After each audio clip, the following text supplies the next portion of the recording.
Golden Radio Hour.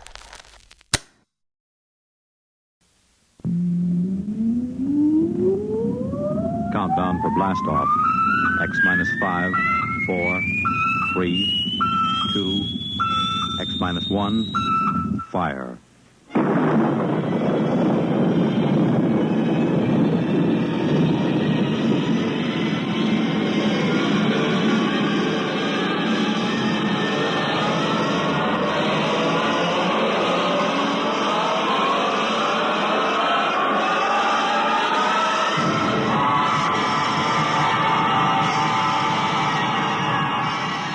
From the far horizons of the unknown come tales of new dimensions in time and space.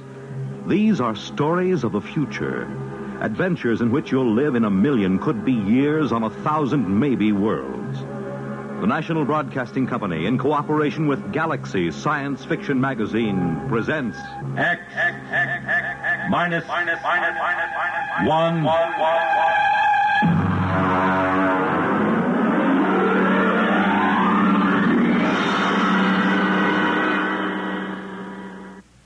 Tonight, Double Dare. But first, hear this. How's the weather in your part of the country? How'd you like to spend an evening basking under warm tropic breezes in the sound of a gently rolling surf?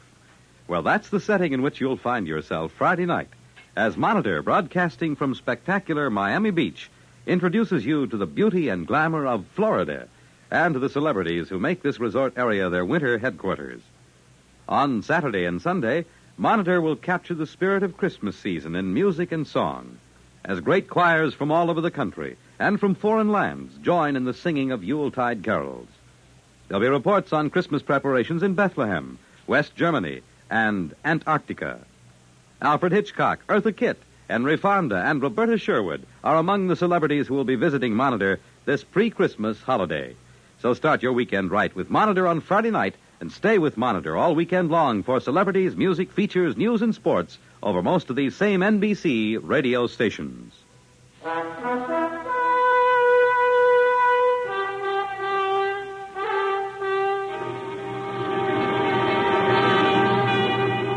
Now, X minus 1. And tonight's story, Double Dare.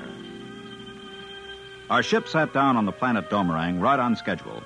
Kemmeridge and I stood at the viewport and watched the big Domerangi official cross the field to our landing ramp.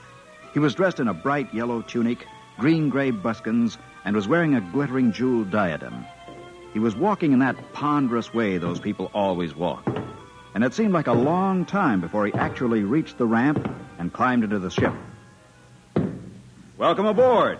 Greetings, gentlemen. I see you have come through the trip in fine shape. My name is Plovash. I'm your liaison while you are with us. My name's Marner. Pleased to meet you. And I'm Kemmeridge. Well, what happens now, Plovash? You have landed at a space port just outside our capital. I have come to take you to your quarters. We are providing you the finest accommodations our planet can offer. We want your working conditions to be of the best. Glad to hear it. The actual test will begin as soon as you wish. May I offer you good luck? Oh, we won't need it. It's not a matter of luck at all. It's brains. Brains and sweat. Very well. This is what you are here to prove. It ought to be amusing in any case, whatever the outcome may be.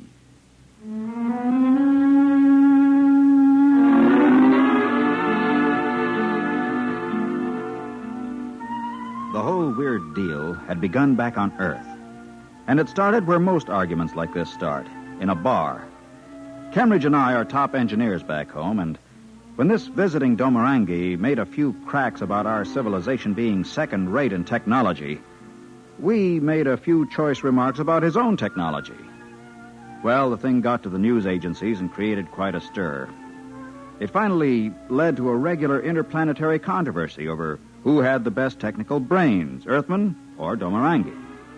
So, here we were, Kemmeridge and I, sitting in an alien hotel room millions of miles from home, staring glumly at the walls.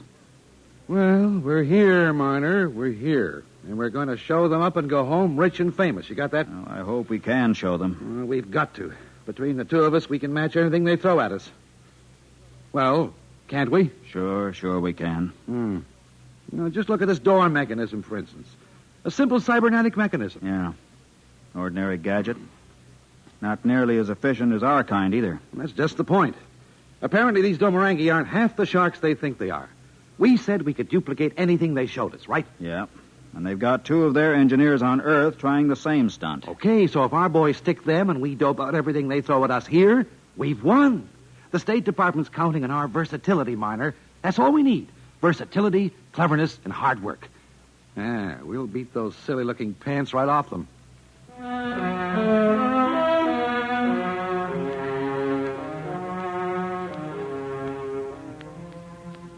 Cambridge always did remind me of a football coach talking to his players at halftime. But at the moment, I was glad of it. I needed reassurance, and his own confidence was infectious. I cheered up, and by the next morning, we were ready to begin our part of the test. Plorbash came to see us again. Well, good morning, Plorbash. Good morning, gentlemen. According to agreement, we have equipped our most modern laboratory for you. We will give you 2 preliminary problems. When you have dealt with them, if you can deal with them, we will give you a 3rd problem. And if we fail on any of them? Why, then we shall have proved our point. Fair enough. But suppose we deal with all 3, Plorbash. How do we win this thing? Do we just go on with your projects until we miss? Oh, no. According to the agreement between our governments, the test is limited to 3 problems only. The same is true for our team on your planet. We consider that if you do indeed complete all 3 projects, you will have demonstrated your ability. I don't like the way you say that. What's up your sleeve? Sleeve? I do not understand the idiom. Never mind. Doesn't make any difference anyway. Just let's get started and prove our point. Yes. I myself am most anxious to observe your attempts.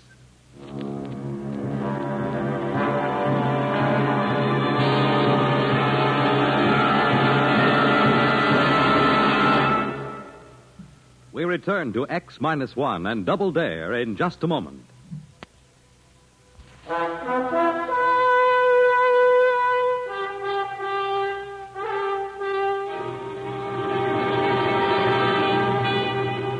Now back to X-1 and Double Dare.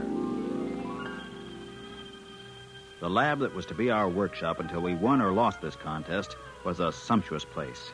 The sort of research setup a sane engineer never even bothers to dream about. We stood there admiring it, Cambridge and I, while Plorbash waited for one of us to say something. Well, we're impressed. Man, it won't be hard to pull off miracles in a lab like this. You're making it easy for us, Plorbash. We are honest people. If you fail, it cannot be blamed on poor working conditions. Okay. When do we start? At once. Observe your first test. What, that little plastic bottle? The contents. It is a depilator. A bit rubbed on each cheek, and you do not need shave your beard for a week's time. Here is the bottle. Duplicate the product. But we're engineers, not chemists. Never mind, Miner, never mind. Okay, Plorbash, that's the first project. Give us the second at the same time. That way we'll each have one to work on. 2 projects at once? Very well, gentlemen, as you wish. The second is a trap for small house pests. Oh, like our mouse trap, huh? Oh, I do not know your mouse trap, but this is a most ingenious device. Our house pests are color sensitive, and this trap flashes colors as a lure.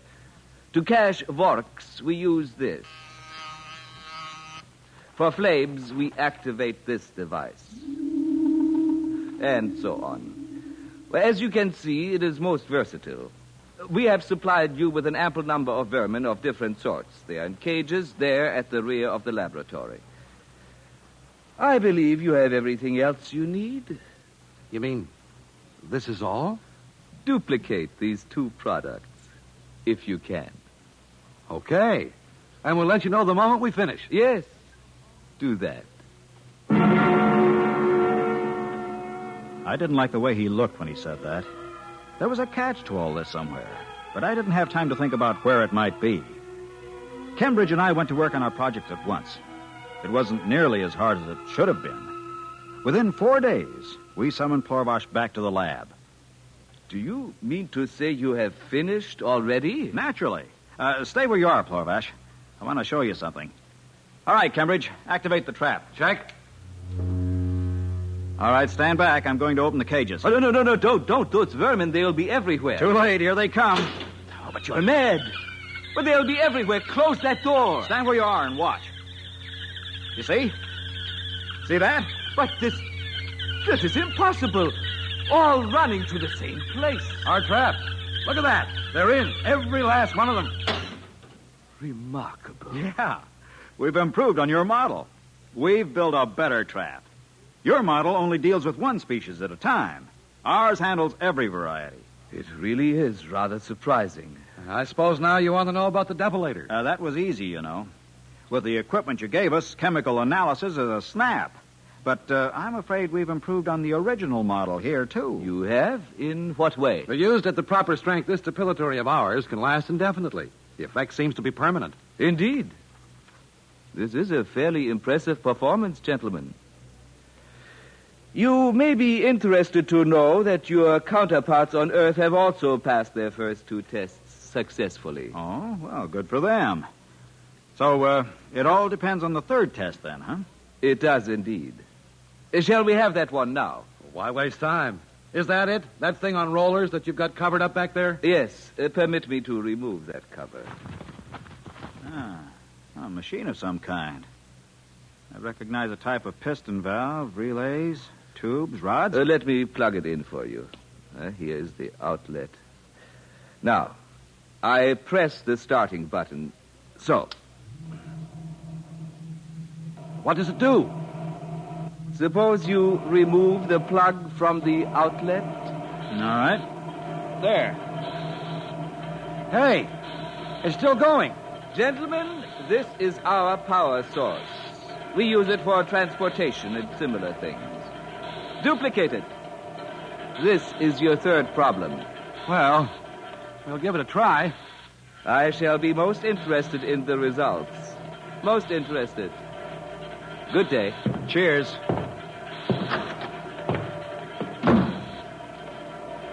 Well, Cambridge, the machine's still going. Yeah, I see. I wonder, can we build a perpetual motion machine?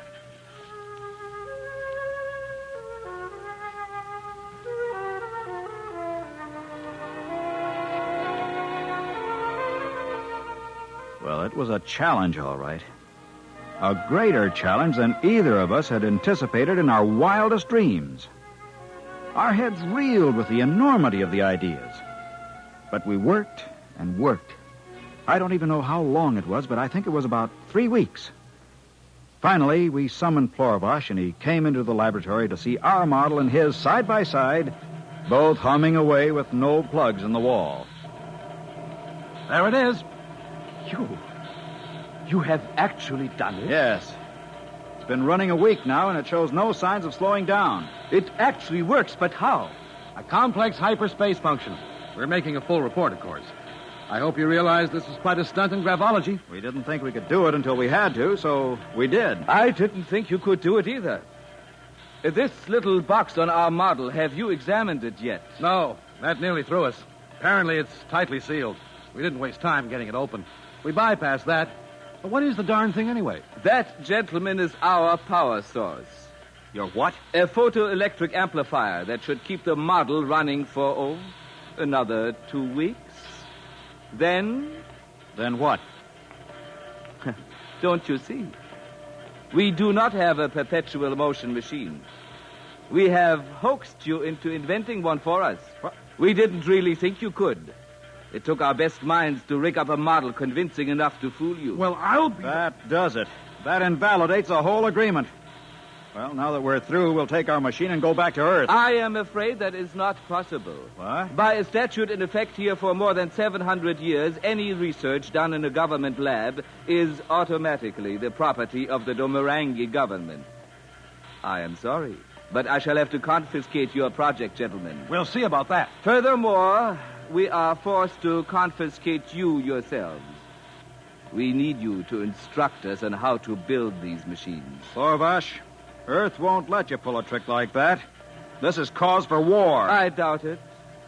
Why should a terrible war come about for the custody of 2 men? I demand to see our consul. Of course. That is your right, I suppose. I will arrange it.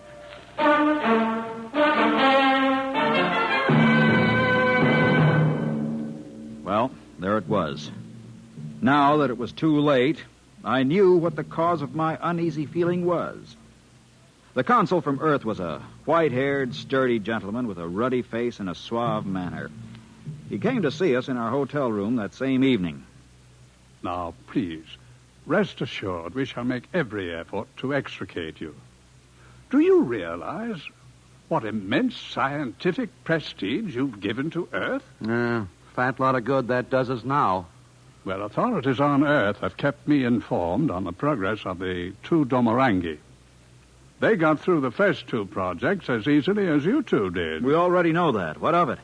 Well, now, this is the delicate part of the whole affair.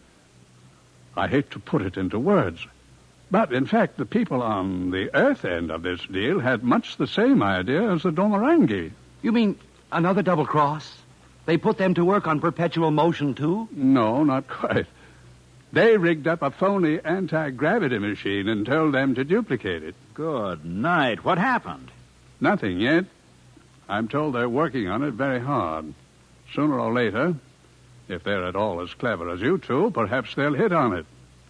You'll just have to be patient and sweat it out until they do, and we can make an even exchange. Well, of all the cockeyed situations, you mean we have to wait until they invent anti-gravity? Well, that's the general idea. In the meanwhile, as I say, I will insist that you be shown every courtesy here on Domrang. Well, they may never discover a workable anti-gravity. Then what happens to us? Wait a minute. Yeah? Marner. Yeah? You know anything about tensor applications and gravitational fields? What are you driving at? I'm thinking of the ideal lab setup they gave us. Do you think those 2 Domorangi on Earth would mind taking credit for someone else's anti-gravity theory if they were approached properly?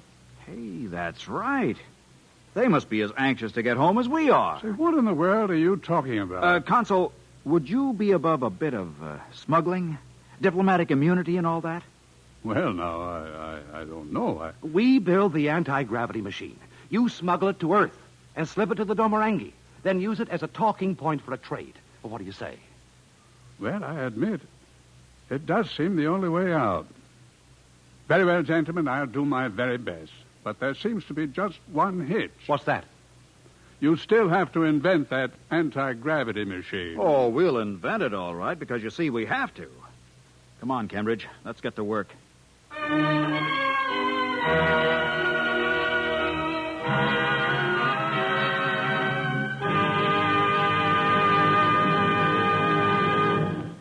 Fred Collins again. I'll have another word about X-1 in just a moment.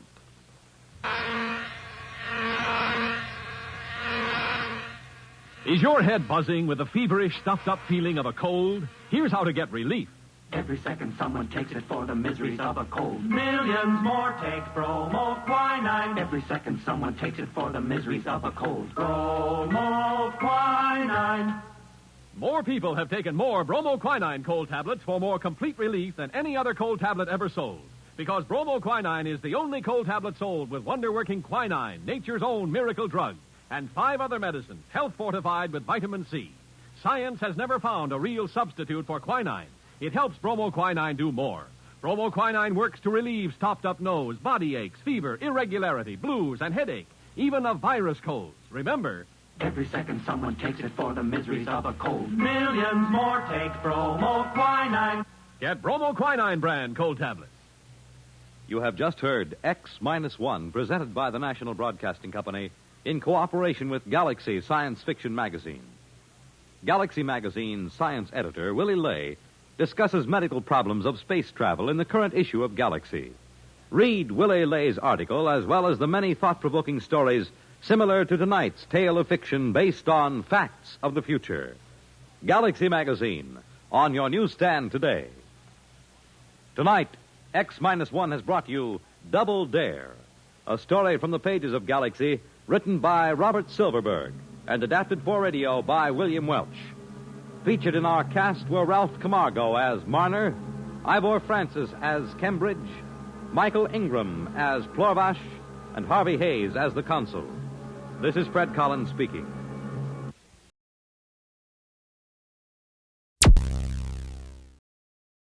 Thank you for listening. Please like and subscribe.